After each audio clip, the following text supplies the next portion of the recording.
Hello, everybody, and thank you for tuning in to the Liberty Report.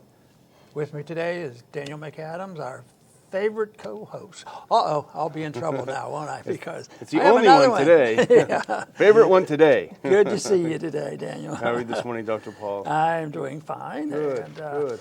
You know, we have so much, you know, we have so many issues that we could talk about. We could talk for a whole hour, I bet you, without difficulty. But that's not in order. We have, for other reasons, a limited amount of time. And we like to do our very best to make the best of that 30 minutes or so that we use. But, you know, generally speaking, now since we've been doing this, we've had quite a few subjects come up. We certainly, in the recent months, it's been Corona, you know, and the lockdown. That's a big issue and continues to be a big issue. It's political and economic. Then also we have the political crisis developed in the streets and Black Lives Matter and all that confusion that's going on. That is a big deal too. And then also another one that I think is big, and we talk about, especially on Fridays, is the Federal Reserve and money supply. Yeah. But these other two things creates a lot of spending, a lot of debt, and a lot of need for the Federal Reserve to print money and mess around with interest rates. But there is another issue. A lot of times when you have runaway spending at home and welfareism and you get into financial problems, they try to hide this if it becomes necessary by having a military confrontation. And we always have available confrontations. It seems like there's always a hot spot or two, but quite frankly, there's been hotter spots in our history, but we still have some that we're concerned about. So we do want to talk a little bit about the foreign policy and the danger of having an interventionist foreign policy. And we want to mention, you know, about Syria again. We're still in Syria. Can you believe that? But sometimes, you know, the administration has gotten into trouble because he wanted to get out. Yeah. You know, the people, there are a lot of Americans, or especially the neocons, who have the ear of the media. They get hysterical if they think we really would leave. But we haven't left, and we're still there. And some say, and our administration said it was to protect oil. There's a little bit of question about whether it really was that, or is it just part of the spirit of the empire. But yesterday or so, there was a confrontation between our vehicles and the Russian vehicles. Yeah. Well, let's see. What are we doing in Syria? Did we get a permit on that? Have they invited us in? Is that part of our oil? They say that's our sovereign territory. Yeah, So they moved in. Now Russia, they have some vehicles running around there too. But from the very beginning of this difficulty that you know Assad has had, the Russians really rescued him. But we had to go a long way and a lot of justification to get involved with our close allies in the region, and it's been going on, and it involves Iran and the rest of them. But yesterday, there was a confrontation of two vehicles, one U.S. and one Russia. 4 American soldiers, according to the news, were injured. Yeah. There was no injuries on the Russian. Sounds like pretty minor, just a fender bender. But I think there's more significance to it and what it meant and why this sometimes can explode and get much worse. Yeah, and I think the U.S. is desperate to maintain a justification to maintain its troops there. And the whole idea that we're fighting ISIS is getting pretty thin by now, and you don't see much about it these days. So one of them is this concocted danger. But the whole thing that happened yesterday, these skirmishes have gone on over and over again. As you point out, the U.S. Is not there legally. They're not wanted. We're not wanted to be there. We have no justification for being there. And you know the Russians, you know, have been invited in. They are an ally. It'd be like if the Russians had invaded and were occupying Turkey, and Turkey invoked a NATO Article 5 and said, "Hey, we need some help over here." Similar to that. But what happened on Tuesday is interesting because first of all, in the U.S. mainstream media, it was presented as a skirmish and an altercation. Implicitly blaming the Russians for it. They were hurting our troops over there, which we would say if you actually care about the troops, you'd be talking about they shouldn't be over there. There's no point for them being over there. But interestingly enough, and this was pointed out in a couple of articles about this, The Pentagon did not comment on it at first. They left it to the National Security Council, which is unfortunately dominated still by a lot of neoconservatives. So the NSC spokesman, rather than the chairman of the Joint Chiefs, rather than SB, the defense secretary, he came up there and said, unprofessional and unsafe actions like this represent a breach of deconfliction protocols agreed to by the U.S. and Russia in December 2019. The U.S. does not seek escalation with any national military forces. Well, we actually have some video of the conflict, and it looks to me, maybe it's just me, like it was the U.S. that was ramming a Russian patrol. Let's go ahead and cue that and just watch a few. These are just, there's a longer video you can watch, but these are just the few seconds that are most important. Здесь везде послания для россиян, не всегда цензурные, однако есть те, которые мы можем показывать. Вот, например, So let's just, well, here's a picture of it. This is what happened afterward when a Russian copter came in and protected it. So anyway, the video does show the Russians moving down the road and the American MRAP running into it from the side and causing some damage.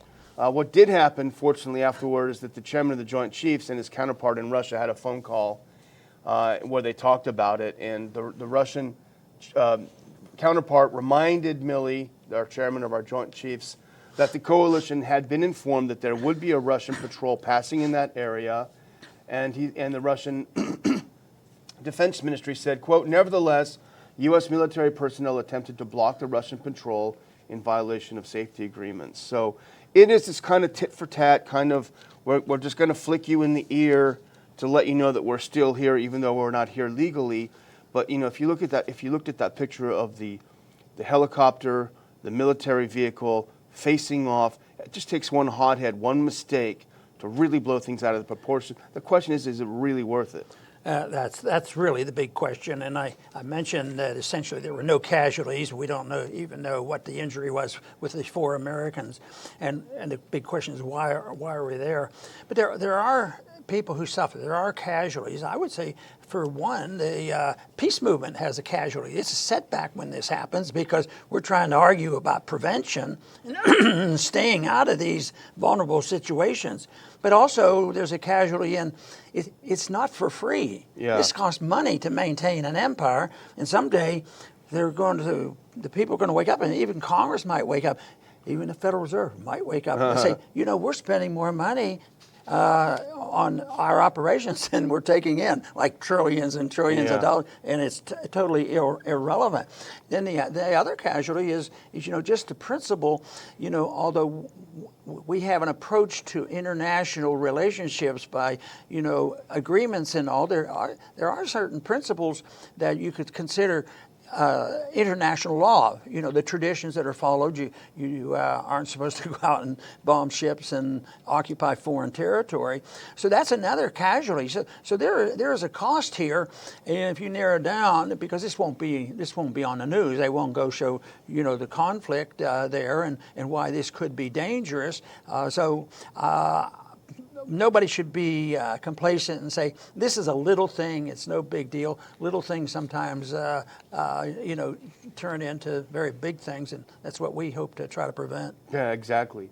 And, there's no way you can argue that we have a national security interest in Syria. Assad's not about to come bomb us. There's no question about it. There are other reasons that we're there, and it has nothing to do with our own security. I'm told that we do have the video that we can queue up, actually, and we can watch this for a second if it's up there, just out of curiosity to see what it looks like. We have the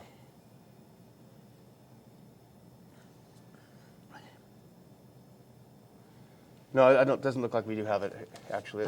Let's start that at 43 seconds right there, at the 43-second mark. Yeah, let's put it right there and just play it till a minute.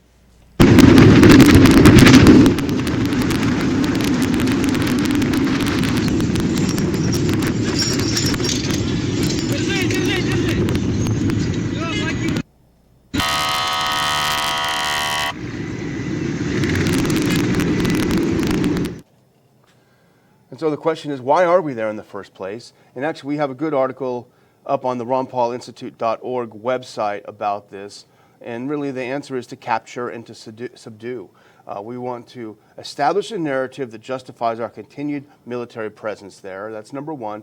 And to keep the Syrian government from rebuilding because, as we said last week, unfortunately, our policy towards Syria is still the Barack Obama failed policy of regime change. You know, our intervention, we're obviously saying it was totally unnecessary. We shouldn't be there. That's a long way off. Yeah. I mean, that's 6,000 miles away, and we have to go there looking for this. And I keep thinking, well, there is a difference in distances.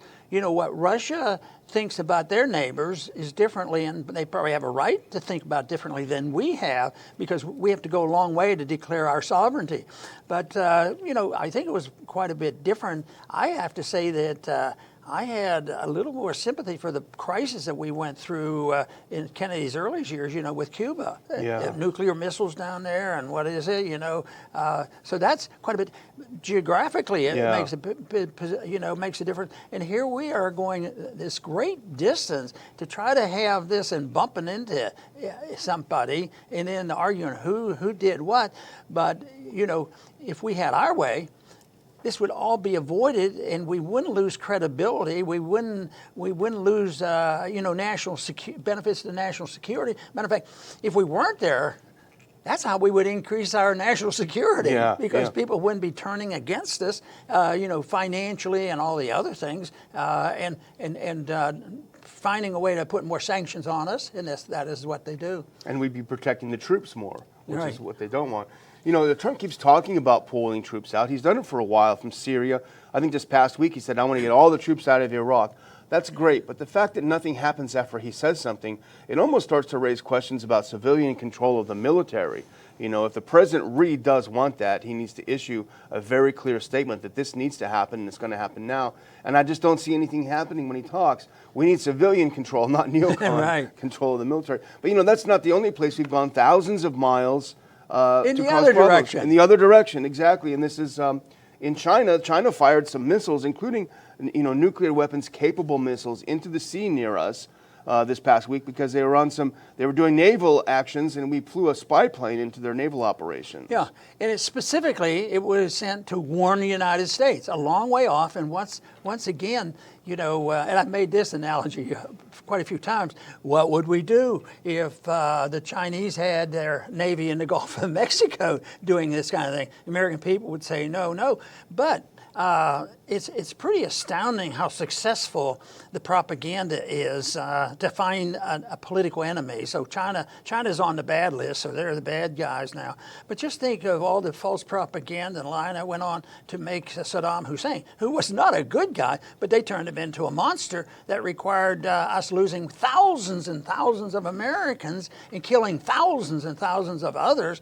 And there was no need to. But this is the same thing here. It's so easy for the American people to go along with this and say, well, we have to curtail China. And we had to send a message also to react to this, because there's a couple Chinese officials there that might have had something to do with this. We got them put on the sanctions list. Oh yeah, that's so funny. You know, actually, if that's the response, it's not. This doesn't sound like a lot of escalation. Yeah, it's so there's hope. more. There's hope that there's enough Americans to keep pressure on. You know, it's interesting in the election this fall. It was pointed out, and you can't go by what they say, but both candidates are saying that we should back off and withdraw, because I've always argued that you know, the peace candidate generally does better in the election. I think it helped Trump in the last election. Yeah. You know, all he had to do is compete with Hillary on peace and war, and I think that helped Trump. That's something the Democrats would never admit to. But this is very interesting, and I think this whole thing is not helpful. Once more, for our finances, for our national security, for international law, the same problem we have in going into Syria. But the thing the American people look at, oh, you guys are a bunch of wimps. You don't want to take them on. They're going to come and get us. Besides, they steal our information. The intellectual information is stolen, and they're they're beating us in the marketplace, so we have to knock them down. So it's a shame that we don't have more confidence in ourselves, that we don't have to use our military to make us strong. We should be strong because we have good policies. And a good economy, which we Yeah. just got done ruining these past few months. But it's interesting that there was a group of neocon national security professionals, remember, who signed this letter for Biden last week. You talk about both parties talk about ending endless wars. But here you have the neocons siding along with Biden, and then you have Trump, who's all talk and little action when it comes to withdrawing troops. It's kind of almost enough to get you depressed about things. But speaking of being depressed, this is a depressing topic, but I think we should maybe look at it in a little more optimistic way, which is let the COVID investigations begin. And let's look at this next clip really quick. This came out from the Justice Department yesterday. Department of Justice requesting data from governors of states that issued COVID-19 orders that may have resulted in deaths of elderly nursing home residents. And look at the next one. I just clipped a little part of it, and then I'm going to kick it back to Dr. Paul for his view. The Department of Justice Civil Rights Division is evaluating whether to initiate investigations under the Federal Civil Rights of Institutionalized Persons Act, which protects the civil rights of persons in state-run nursing homes, among others, et cetera. Now, this is a mixed bag from your perspective, right, Dr. Paul? Right, because it's a serious matter. We have sick people in the hospital. They may have been or need to be put into a nursing home. So it's a mandate by the governor, and they force it into put them back in homes, and it turns into a real tragedy. But the first question always comes to my mind when they're trying to solve a problem that they created with their bureaucracy and intervention. What would we do? Yeah. What would we do? Well, first off, the federal government shouldn't be involved in a thing like this. But what do you mean you don't care about people spreading coronavirus and forcing these people to, well, it happened to be a state governor that did that. Mm-hmm. The people of that state should have something to say about it. But what would happen if we were working within a libertarian society? Well, people shouldn't be using force. There should be contracts. If they've been admitted to the hospital, nobody should be able to force them to admit anybody. And there would be, how would you handle it if there started to be a lot of violations and using force? Well, that's where the liability comes in. Who's liable for this? Now they're trying to figure out the political liability. How are we going to examine this? So in a libertarian society, there are contracts and there are liabilities, and you do what you are supposed to do, and you never initiate force. It's not perfection, but I tell you what, this kind of stuff is just more trouble, even though I think it's worthwhile to at least look into this, just for the benefit of trying to show who's at fault here. And as far as I'm concerned, it's government. In this case, we had a national government, the CDC, that was putting pressure and having all the rules on lockdown and these kind of things. Then governors and mayors and everybody else overdid it. They got exuberant. Yeah. And they loved the idea, we can write executive orders. So it was runaway federal government that influenced these people. It's the whole thing about what should the role of government be? And if you don't have the bureaucrats telling us what to do and making things worse, can you solve these problems? My argument is, for the most part, you can, in a much better way.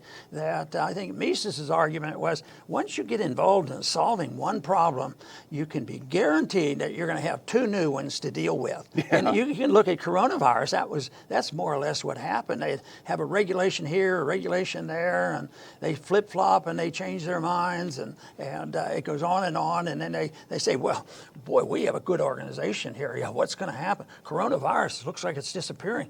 We better keep our organization going. So when's the next virus coming? Yeah. How are we going to be taking, expressing ourselves and using the responsibilities we have to make people safe? What a bunch of garbage. Yeah, what a bunch of garbage. It's horrible to contemplate, and I don't even want to contemplate it, that some political officials, especially some unelected bureaucrats, might look at something like this as a way to rid the state's welfare rolls of people who are sucking up money, being elderly, sucking up resources. But, people that will support endless wars, that will support the abortion of millions of babies, I don't think you can put anything past them. So I think it would be important to look into this It is very sick. But the one good silver lining about this, and you talk about liability, I think that would be a solution. First of all, curtailing the emergency powers. In several states, we talked about Idaho yesterday. Texas would do well to do that too. Revisit the law, I think it was 1973. They gave the governor so many emergency powers, and that's what you saw across the states. And you saw legislatures just rolling over and lying down. Removing that. Bob Wenzel, our good friend at Target Liberty, I sort of stole that line from him, let the investigations begin. But what about all the businesses? We know that we can see now the data is in the lockdown states did no better than the non-lockdown states in areas. So what about if your business was destroyed by these arbitrary rules that you have to shut down? You should have some legal recourse. Maybe right. something like that would help. Well, the legal recourse is political. You go and you get in line and say, look, your policies did this to us, so bail us out. Oh, yeah. So we go in, and then you caused it with spending too much money and doing the wrong things. So then we have to cough up and rebuild it. Sort of like the foreign policy. We go in and bomb cities after cities. And there was one time, it was years ago, they were doing some bombing. I said, yeah, we're bombing now, but you wait and see. We'll have to rebuild them. And then about 6 months later, we were in there rebuilding the damage. That's good for business. Yeah. The people who build bombs and the people who do the reconstruction. They're usually the same people, too. Well, at least the same people who are orchestrating the policy. Yeah, they get it coming and going. So is this next thing that I wanted to bring up, I find it sort of entertaining, and that is Hillary is speaking out. She is. And I hope you're listening carefully, because Hillary was really firm on this. She came up and said that she was giving advice to her favorite presidential candidate, Biden. Don't ever concede. Don't ever concede. As if the concession was the determining factor on whether you're going to be president or not, but just don't concede. I guess symbolically it has an impact, and politically, it's important, and whatever the strategy is. But the way she was stating it, it made people think, well, boy, this is our out. But it's in some ways it's a temporary out, because you sort of keep the door open. Oh, there must be a problem. Oh, now we have to have an investigation, and we have to examine the election in full fair. But this whole thing that Hillary's going to give the advice, but that's again once more stirring the pot. Republicans are responsible for this too, and that is, if it's close or something, we want our options. And then you have the difficulties to figure out the pros and cons and what can happen, with mail-in ballots. Yeah. They were pretty good. I probably mentioned on this show at least once that my first race was in '76, and then I had another race shortly after that and lost by 300 votes. We found 3,500 illegal votes. Wow. Even back then. Can you believe that they were messing around with elections way back in the '70s? And then I think LBJ was involved in an illegal election even before that in the '40s. But good thing we've solved all those problems and we can tell people overseas how to vote. Yeah. But it's funny, she said, don't concede, quote, under any circumstances. And that's pretty interesting. She's basically openly saying that, it doesn't matter if you lose, you need to contest this. And I thought when I looked at this, it's nothing surprising, because she hasn't conceded over the last 4 years even. She's never conceded that she just lost, even though every time she had a rally, there were about 3 people and 2 of them were passed out. And when Trump had a rally, hundreds of thousands of people that he energized. Now, we have some problems with the kind of job that he's done since then, but if you simply look in terms of campaigning and hitting the hot button issues, going to the Rust Belt states and saying, I want to bring back business, I want to bring back your jobs, et cetera, But you know what? The other thing that strikes me about this, and this takes a page from the Color Revolution handbook, it really does, because in country after country after country, when the U.S. favored candidate loses, they're always told the same thing. Don't concede. Tell everyone you won. Pretend you won. Bring people in the streets. And we saw it overseas so many times, and now Hillary, it looks like, she wants to bring it home to the U.S. Right. You know, So I have one more item. I think we can bring it up, and that has to do with our new friendship with RFK, because we were delighted to have him on, and we had a tremendous response from him. But we had that type of support before, because people are very leery of vaccines per se, and very, very worried about when they're mandated by government. No and kidding. Guess what? Robert Kennedy is a real ally on this. So and I think you got a copy of this. Yeah. This was a letter from Robert himself to Fauci. So this is a warning, and he talked about Moderna, the vaccine company. He said, what you're doing is very dangerous, and he pointed out very, very many things. Safety and effective. The rules. They don't even talk about it anymore unless they're either helping the FDA's helping a friend or hurting a friend, this sort of thing. But this letter is pretty important. It probably is a letter that we could either post or they could look it up. I think it's available, but this is a good letter for him. And of course, he's expressed an interest to continue with us in fighting this issue on vaccines. Forced vaccinations are really scary. Well, I'm just going to close out. I'm going to do one quick thing. I'm just going to remind our friends, our homeschool co-op here has reopened, and we use a hybrid. We go to a co-op, and we also use the Ron Paul curriculum. But if we have that next clip, just to remind people, school year is starting. Take a look at ronpaulhomeschool.com.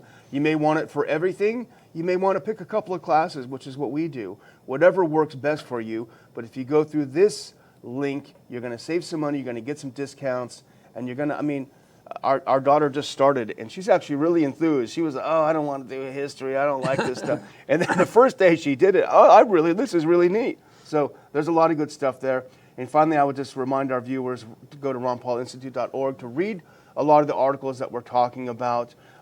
Support us if you can. It's a tax-deductible donation to help keep this show alive and the Ron Paul Institute alive. You can find a link in the description here on how you can support us and keep us alive. And really, if you're not subscribed to this channel, please do it. Please hit notifications. Dr. Paul, we are getting really close to 250,000 subscribers.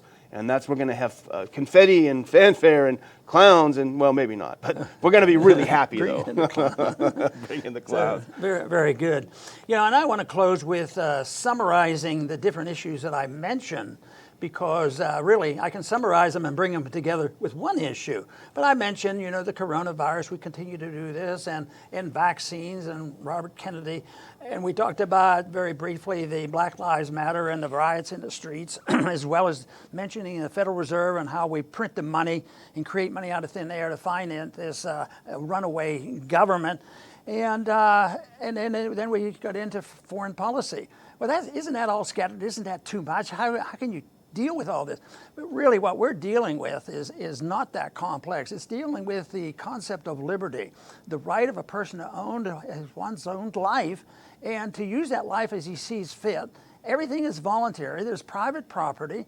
There's responsibility, and you do have responsibilities if you do something wrong. But this idea that it's a complex world, you can't do that. We need millions of bureaucrats and hundreds of thousands of soldiers to tell us what to do to make sure it runs orderly. Well, tell you what, it runs more orderly without all this planning, and that is what we point out. The more they plan, the more problems we have. So it's really understanding the principles of liberty, where our liberty comes from, and assuming our responsibilities. That will make all the difference in the world if we do that, because then I believe that we will move in the direction that this program and our organization strive for. Ron Paul Liberty for Peace and Prosperity. It's the Institute for Peace and Prosperity. How can anybody be against peace and prosperity? Well, you can't really produce it. But I tell you what, if more people follow the concept of the peace and prosperity that we're talking about, there'd be a lot more peace and prosperity. Not perfection, but a lot less of this warmongering and senseless spending and killing and attack on our personal liberties. I want to thank everybody for tuning in today to the Liberty Report. Please come back soon.